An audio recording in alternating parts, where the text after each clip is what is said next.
Gatehouse Chapel. Where's that? Where's the gate we came up through? Yeah.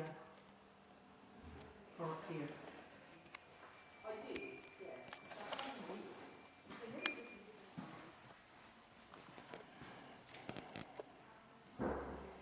This is magnificent. Oh, the mask on. It's wonderful.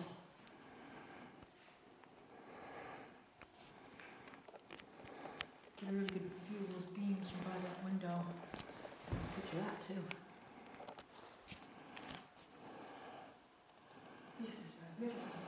The Prior's Great Chamber.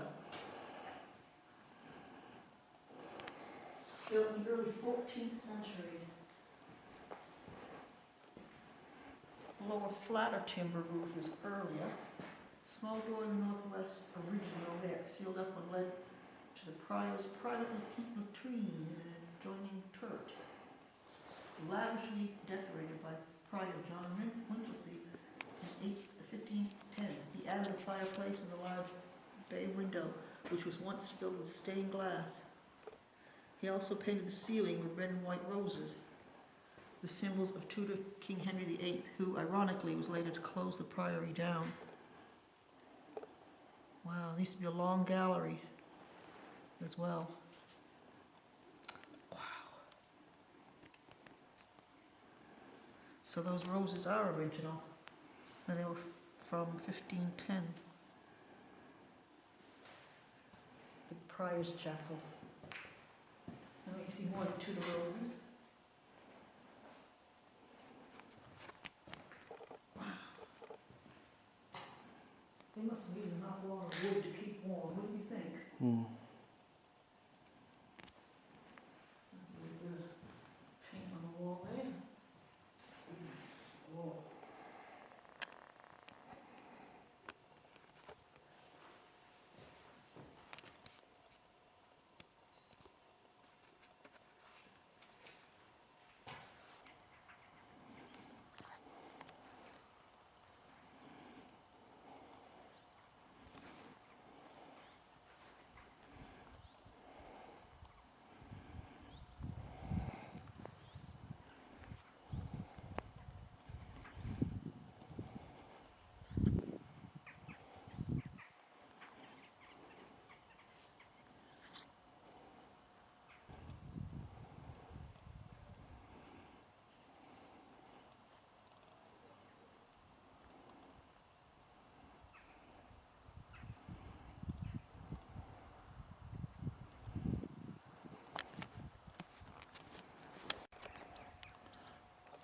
What are we doing? We are at Castle Acre Priory in the town of Castle Acre in Norfolk. Absolutely wonderful remains of a Norman priory. Beautiful. The weather's cold and wet, but it's still worth a look around. I highly recommend it. Be sure and show them the front. That is absolutely amazing. So well preserved.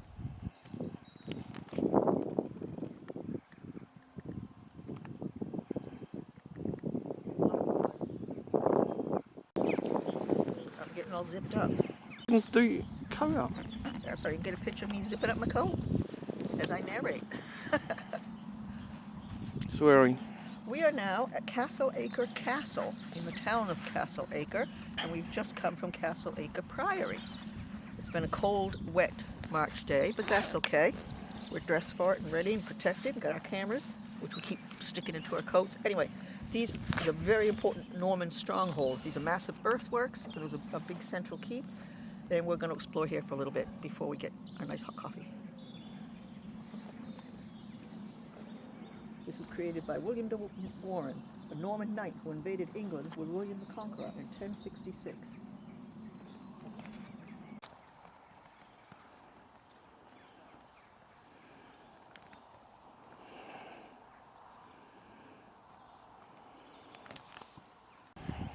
Oh, undisturbed chalk grassland. That was the keep, the inner bailey, and then the outer bailey where they had all the other buildings, which are a bit over there.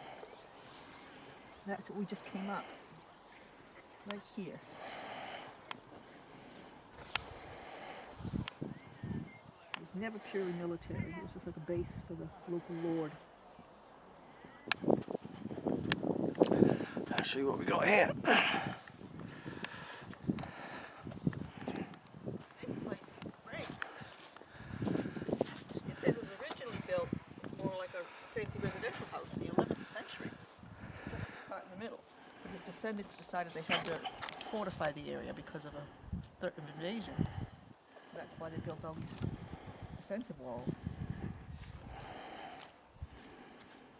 Watch your step now.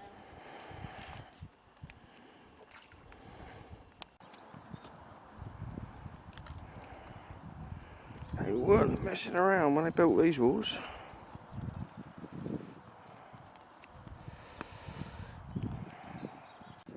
Where are we today? We are at King's Lynn, Norfolk, right on the water. It stopped raining, warming up a little bit, though it's still pretty chilly. And we are Staith, Common Staith Quay. And there you go, look around. We just came from the Guildhall, which has a theatre in it, in which Shakespeare performed. Just one night, and they have confirmation of that. It's the only place they can confirm that he ever performed in England. And that was very interesting to see. And now we're walking on. Go on in. This is a castle rising, one of the most important 12th century castles in England. The stone keep with particularly fine arcading and embellishments on the forebuilding was built around 1140. The most important period in its history when it was home to Queen Isabella, the mother of Edward III, following her part in the murder of her husband, Edward II. It passed to the Howard family, who owns it to this day.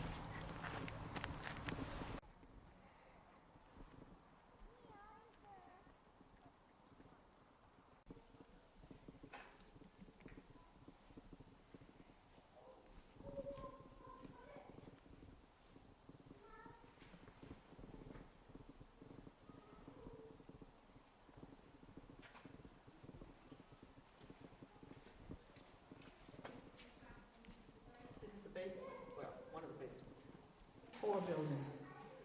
Grand doorway. Oh, they didn't put that fireplace in until the 16th century, which once led to the Great Hall, but they blocked it because the hall floor had collapsed. Wow. You can see they reused old floor tiles and bricks and stuff.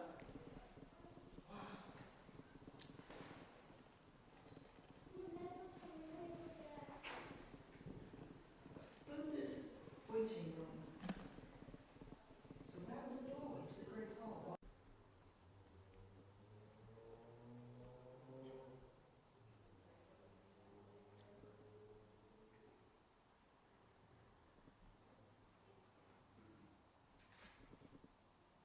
Are you recording? Yeah. This is the Keep 4 building. The upper room was created in the open battlements in the late 13th and 14th century. As you can see, there's nice, bright white plaster, lots of windows, cozy too. Nice. Tremendous views everywhere. On top of the earthworks, which may not come out on video. They're very deep.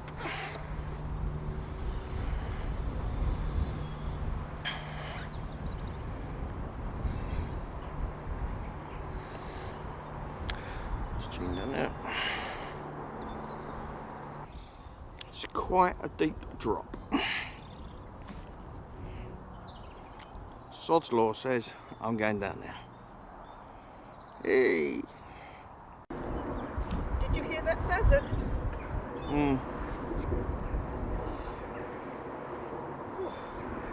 I'm so unfit, that really wore me out just walking up that hill. It's steeper than it looks. Look how high up we are. And how high the banks are. I wonder where that pheasant is. Would that have been like an outer bailey or something? Probably. Looks like it, doesn't it? Take a picture anyway.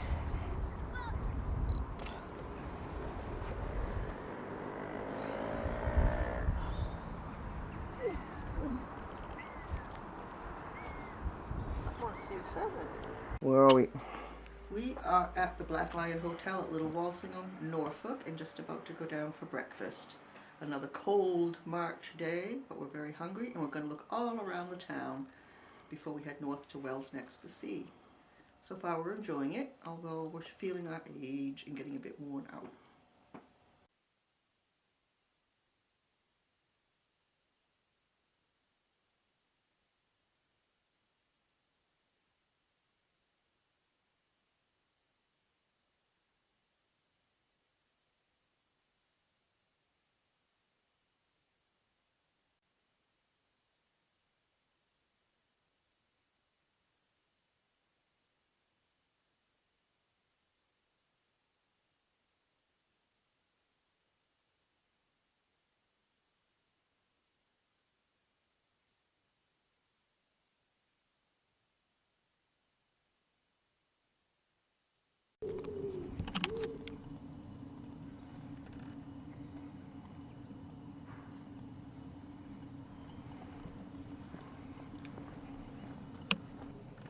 Where are we this time?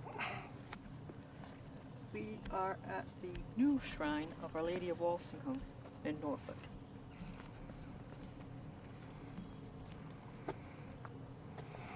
Very peaceful, of course.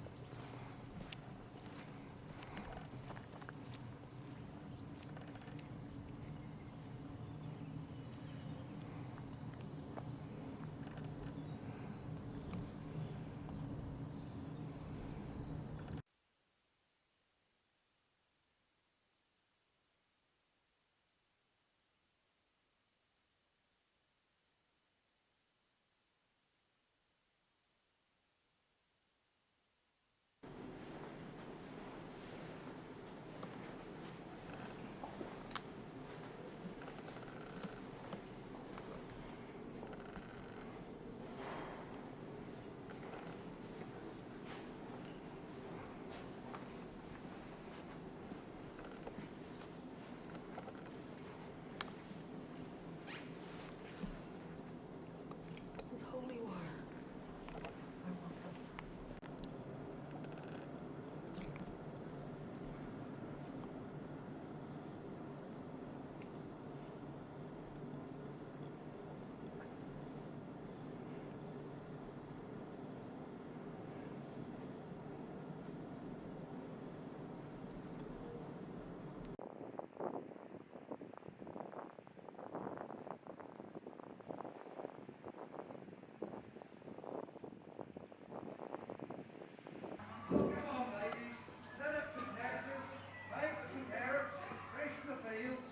Look at this pike. A pike in a case.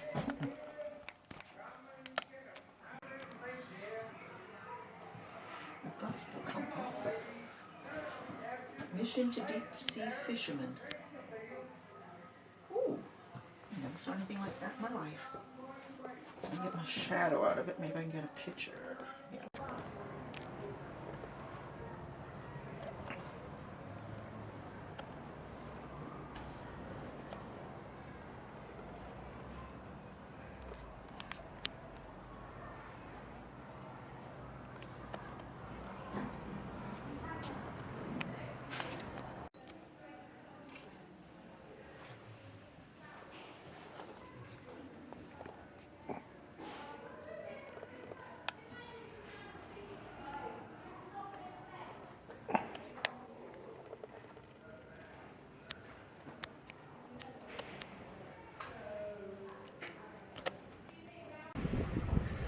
Here we are at Ness Point, Great Britain's most easterly point.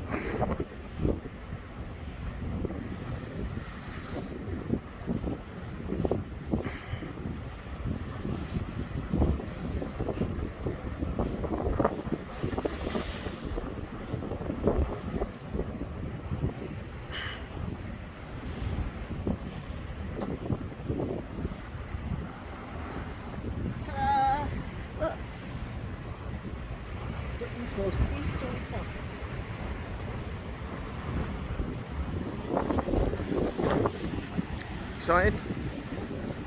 Yes, but freezing. You see around the ice it says how far to different places around the world.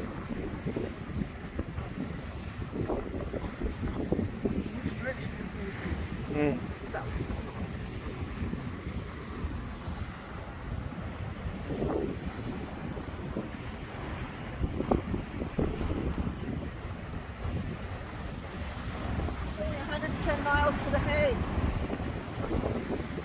Yep. 122 Rotterdam. Rotterdam.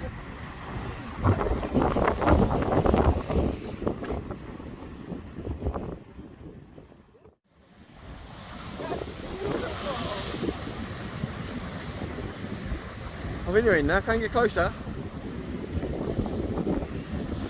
You don't need to film me, film the surf. That's boring.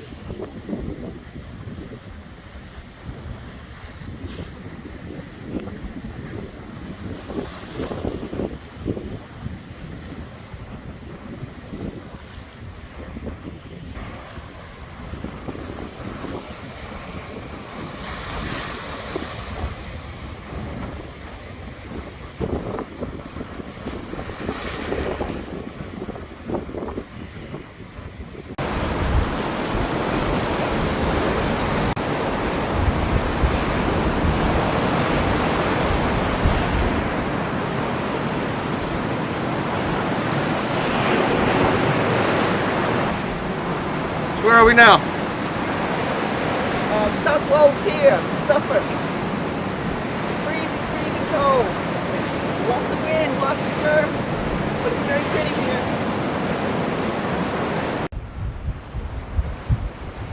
You just try to make a point after it, where it was just a fleece. It's freezing. Look at that. Waves. Together.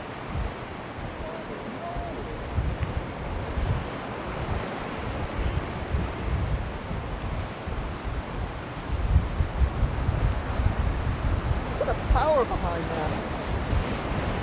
And they're only about 8 feet tall. They look incredible.